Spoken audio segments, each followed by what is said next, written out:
Welcome to the deep dive. So, our topic today, it seems almost deceptively simple, talking about the weather. Right? Everybody does it. Everybody does it. It's the default. But we've been looking at sources that show this isn't just filler. Strategically, it's actually the fastest, most friction-free way to start a conversation with someone new. It's really the ultimate social icebreaker. And the strategic side is exactly what we're focused on today. Huh. This deep dive is all about giving you the tools to instantly elevate your weather chat. To move beyond just, it's sunny. Exactly. To move beyond simple description and actually start using it for social bonding, for sounding truly natural. We've pulled out some specific vocabulary, key forecasting phrases, and some really crucial idioms. These are basically your shortcuts to fluency. So yeah, our mission today is really to equip you, not just to describe what's happening outside, though that's, where we have to start. Right, the baseline. Exactly. It's about using that description as a way to actually connect with people. We're going to cover everything from like the fine difference in drizzling right up to the real power of just complaining together about the weather. Let's just break down why this works so well. It's a conversational gateway for a reason. It's universal, it's immediate, and you need zero specialized knowledge. If you ask about, I don't know, the stock market, you might get a blank stare. You might totally intimidate someone. But if you ask about the rain, everyone has a response. They have an immediate, concrete answer because they're living it too. So the sources we looked at recommend a really simple model exchange. You greet the person, and then you drop a quick weather line. So if you're meeting someone in the morning, just a simple, morning, how's it looking outside for you is perfect. And it's so effective because the reply is, it's easy, it's non-committal. They might say, oh, it's gray and raining here, or nice and sunny, actually. But the key, and this is what keeps it warm, is that the conversation is almost never about the meteorology itself. It's about the feeling. It's about linking the weather to our emotional state or our plans. If you bring up a rainy morning, you're kind of implicitly sharing that feeling of, wanting to stay in bed. Or if you comment on the sunshine, you're sharing that positive energy, that small, shared emotional link. That's where the connection starts. That's the foundation. So to build on that, we need to get our vocabulary right. It needs to be precise. Let's start with temperature. We have to differentiate between, say, hot and warm. Oh, this is a big one. Warm is pleasant. Warm implies comfort, enjoyment. Yeah, if you say, it's a beautiful warm day, you're signaling pleasure. But if you say, ugh, it's hot, you're usually signaling discomfort, irritation even. The sources even mention words like sweltering if you really want to emphasize that shared suffering. Totally. That detail shows real sophistication. And the same thing applies on the other end. For cold. Cool can be refreshing, invigorating. Yeah, a nice cool breeze. Exactly. But cold is just uncomfortable. Yeah. And then freezing implies something extreme, maybe even dangerous. Picking the right word just instantly communicates your feeling about it. Okay, so let's shift to the sky. Precipitation.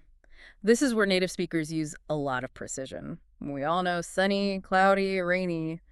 But when it's really coming down... We need impact words. And the main one, the source's stress, is pouring. Right, it's pouring outside. Pouring is your go-to for heavy rain. But what makes it a real conversation is when you add a little flair. You can use that classic, maybe slightly old-fashioned, but very recognizable idiom. It's raining cats and dogs. Exactly. It's playful. It makes the whole exchange a little bit lighter. And this is where the analysis in our sources gets a bit deeper. Once you've talked about what's happening now, the conversation naturally shifts to the future, to planning. Choosing your clothes for the day, or deciding if you need an umbrella. This is all about mastering forecasting language. So how do you ask? You'd start with something like, what's the forecast looking like for tomorrow? And the answer often has a very specific structure. It's supposed to rain this afternoon. And that phrase, supposed to, is so important. It signals to the other person that you're just relaying a prediction. It's not a certainty. It gives you social protection. It does. If you say, it will rain, and then it's sunny, you look like you are wrong. But if you say, it's supposed to rain, you're just reporting what you heard. The weatherman was wrong, not you. It's a really subtle but vital distinction. That is fantastic. It's all about social etiquette. Okay, let's talk about preferences, because not everyone likes the same weather. Right. And this creates a great opportunity for a little friendly debate.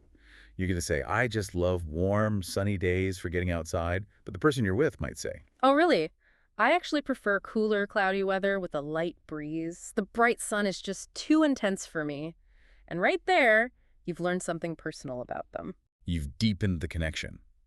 And speaking of a breeze, let's nail down the specifics of wind and rain. What exactly is a breeze?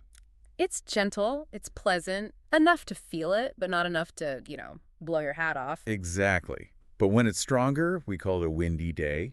That's when your umbrella flips inside out or your hair is a mess. If it gets really aggressive, you might even say it's gusty. That's a great spectrum. And on the rain side, we talked about pouring for heavy rain. But what about that annoying light rain? That's drizzling. Ah, yes. Drizzling is crucial vocabulary. It's that fine mist that gets you damp, but you're not sure if it's worth putting up an umbrella for.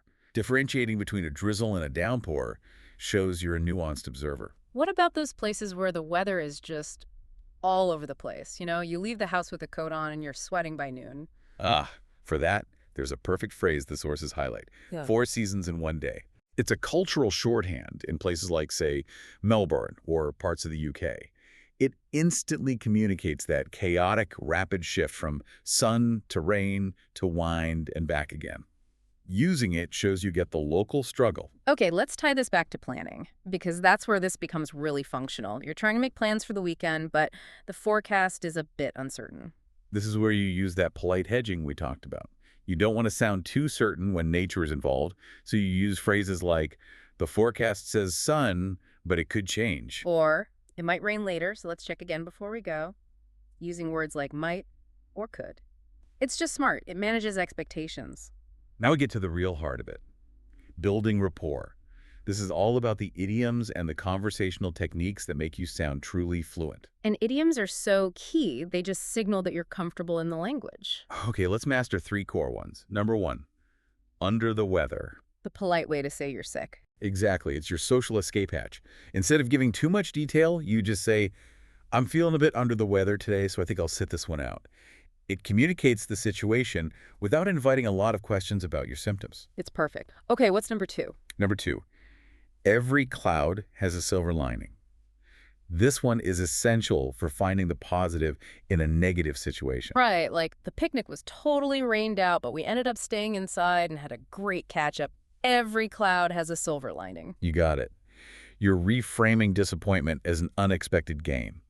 And the third one, which is great for showing reliability, is come rain or shine. I love this one. It's about commitment. Total commitment. If you say, I'll be there on Saturday, come rain or shine, you're making a powerful promise. You're saying nothing is going to stop you. That's such a great social signal. And that brings us to the most valuable technique of all, and it's something people often overlook. It's the power of the shared complaint. Ah, yes. This is where weather talk becomes social glue. It's so psychological. If you start by complaining about the heat, and the other person agrees, you've just formed a little team, a temporary alliance. But you can't stop there. No, you have to expand on it. Yes. The technique is agree and then add a personal detail. So if someone says, ugh, it's so hot today, don't just say, yeah, it This is is. dead end. A total dead end. Yeah, Strong okay. response would be, I know I'm absolutely sweltering. I cannot wait to get home and just blast the AC. You're showing them you're in it with them. You could even add another layer like, I actually had to stop at a store just to buy a bottle of water because I felt so drained. That shared vulnerability, that minor struggle, that's what really breaks the ice. When 2 people complain together about getting soaked, they're building rapport much faster than if they were just exchanging facts. So the goal is always agree and then add 1 sentence of personal experience. We have covered so much ground here, from the basics all the way to advanced social strategy. Let's do a quick recap of that core vocabulary. Words like pouring, drizzling, the difference between warm and hot. And the wind spectrum from a breeze to being gusty.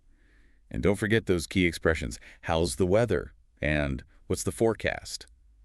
And crucially, the difference between stating a fact, it's raining, and using that predictive phrase, it's supposed to rain. Okay, now for a final practical rehearsal for you listening. We've got 2 scenarios to show how all this comes together. Scenario A is pure social bonding. Imagine meeting a friend for coffee, and the weather is just miserable. You start with the shared complaint, wow, this drizzle is just so persistent today, isn't it? Then you add that personal, relatable detail. Exactly. I completely forgot my jacket this morning, so I've been chilled all day. And then you can make a friendly offer. Let me get the coffee. Maybe that'll warm us both up a bit. That sequence is just Perfect. And scenario B is about making plans, where you need that contingency language. Right. You could ask, have you checked the weather for Saturday? And then you offer the plan. If the forecast holds and it's sunny, we'll definitely hit the beach. But if it's supposed to rain, let's pivot and maybe pick a museum instead. You've organized a solution while showing you're flexible. And beyond the words, let's not forget delivery, the rhythm. Oh, for sure. Don't use a choppy list. Combine your words to sound more natural. Say, it's a bit cool and damp outside, not, it's cool and it's damp. But the most important practice tip, the one we want you to start using today, is that expansion technique. Yes. Respond, agree, and then add one sentence about how the weather is personally affecting you. That's what keeps the conversation alive. All the sources really emphasize this. Practicing these short back and forths, using weather as the safe, low-pressure topic, it's the foundation of social fluency. This isn't about becoming a meteorologist. Not at all. It's about mastering a social skill. And the reason it works so well is because it's something we all share, and it's always changing. So here's a final provocative thought for you to take away this week. If mastering weather talk is the easiest, most available path to opening up social interactions, what other simple, everyday topic, one you see every single day, if you really mastered it with specific vocabulary and techniques, could open up your social world even more? Something to think about. We really encourage you to just pick 2 new phrases from this deep dive, maybe one vocabulary word like drizzling or sweltering, and one idiom like every cloud has a silver lining, and just practice them. Say them out loud this week. And remember that making mistakes is totally normal. It's expected. Simple, repeated steps. That's how fluency really grows. We hope this deep dive helps you turn just looking at the sky into a meaningful connection. Until next time.